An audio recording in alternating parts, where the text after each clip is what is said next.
Chapter 5, Introduction, the Sacrificial Laws. The next 5 chapters of this tractate deal with the sacrificial service of the Pesach offering. This is the section that was known in earlier times as Tractate Pesach Sheni. The Pesach offering is subject to the same basic laws that govern all offerings, and many of these laws appear in the discussions of the following chapters. To properly understand the next 5 chapters, it is necessary to become familiar with the basic rules of the sacrificial service, avodah, and some of the laws of the various types of offerings. These are our 3 basic types of offerings: animal offerings, bird offerings, and flour, mincha offerings. Since the Pesach is an animal offering, either a young sheep, lamb, or young goat kid, we will focus on the sacrificial procedures for animal offerings. 1. Avodah, the sacrificial service.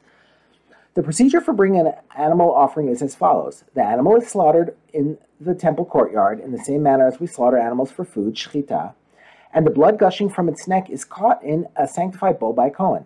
The blood is then brought to the side of the altar and applied to the altar. In most cases, the application is done by tossing the blood from the bowl onto the wall of the altar. See the Mishnah in chapter 5, Mishnah 6.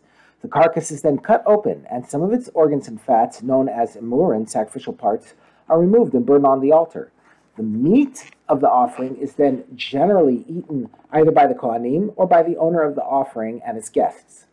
The essential part of an animal offering is the application of its blood to the altar.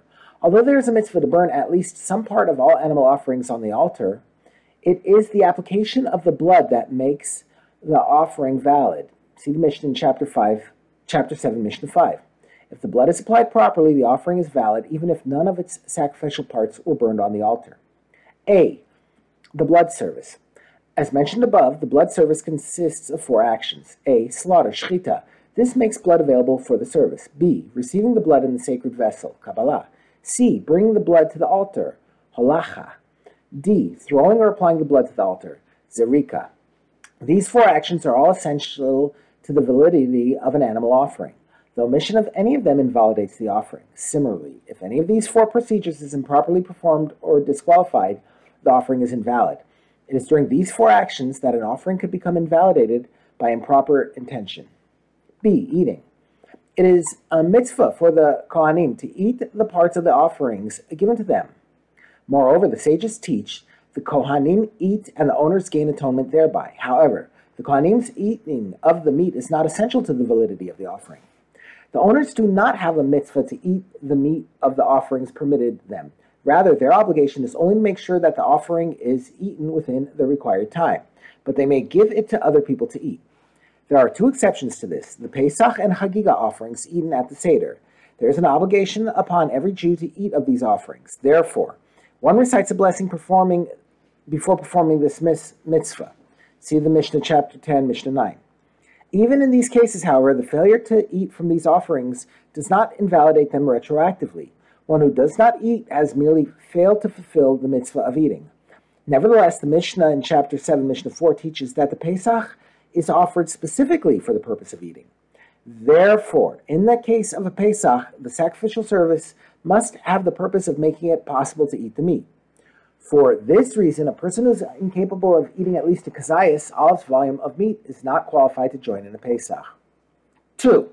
The categories of animal offerings. There are 8 categories of animal offerings: chatas, sin offering; olah, burnt offering; asham, guilt offering; shalemim, peace offering; todah, thanksgiving offering; bechor, firstborn offering; meiser, tithe offering; and Pesach. The details of these offerings will be explained in the general introduction to Tractate Zevachim, since they are not necessary for understanding the Mishnahs in our chapters. However, these offerings can be divided into 2 categories, based on the strictness of their sacrificial laws: Kodoshe Kodashim, most holy offerings, and Kodoshe Kalim, offerings of lesser holiness. A. Kodoshe Kodoshim. This category consists of the Chatas, Olah, Asham, and communal Shalamim offerings. Kodoshe Kodashim are distinguished by the law that their meat is either not eaten at all, as in the case of Olah, whose meat is burned on the altar, or that is eaten only by Kohanim, as in the case of the Chatas, Asham, and communal Shalamim, and only within the main temple courtyard. The meat of these offerings is invalidated if it is removed from the courtyard. Another stringency that applies to this category is that these offerings must all be slaughtered in the northern part of the courtyard, and their blood must be received there. Additionally, they are all subject to the law of Me'ilah, the penalty for personal use of sacred items, even before their slaughter. B. Kodashim Kelim. This category consists of the private shlamim, Todah, Bechor, Meiser, and Pesach offerings.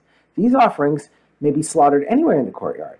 They may be eaten even by non-Kohanim, except for the Bechor and the breast and thigh of the shlamim and Todah. And they may be eaten throughout Jerusalem. They are also not subject to the Me'ilah penalty until they are slaughtered and their blood is thrown into the altar, after which only their sacrificial parts become subject to Me'ilah.